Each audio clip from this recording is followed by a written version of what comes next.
एक दिवस त्या मुलीला जुनं पत्र सापडलं.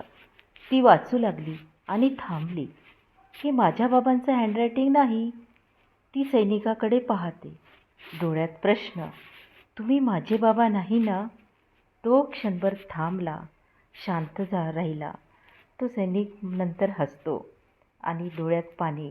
नाही बाळा, मी तुझा बाबा नाही, पण तुला कधी एकटं वाटू नये म्हणून मी खोटं बोललो. तुझ्या बाबाविषयी मी तुला सांगितलं नाही, कारण तू तेव्हा खूप छोटंसं बाळ होतं. मुलगी रडत त्याला मिठी मारते, कारण की बरेच वर्ष निघून गेले तिचे बाबा जाऊन, आणि या सैनिकाने तिला आपल्या पोटच्या मुलीसारखं वाढवलं होतं. बाबा, खरे असो वा नसो, तुम्ही माझ्यासाठी बाबाच आहात, ती त्यांना बोलली. सैनिकाचे डोळे भरून आले. नातं रक्ताने नाही, प्रेमाने बनतं. तो खोटं बोलला, पण त्याने आपल्या मित्राला वचन दिले होते की तो त्याच्या मुलीला आपली मुलगी म्हणून सांभाळेल, आणि त्याने आपले वचन पूर्ण केले.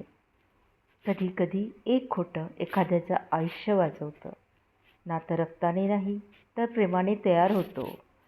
ही छोटीशी शॉर्ट स्टोरी आपणास कशी वाटली तर नक्की सांगा, आणि अशा छोट्या छोट्या स्टोऱ्या ऐकण्याकरिता आमच्या चॅनलला सबस्क्राईब करा. धन्यवाद.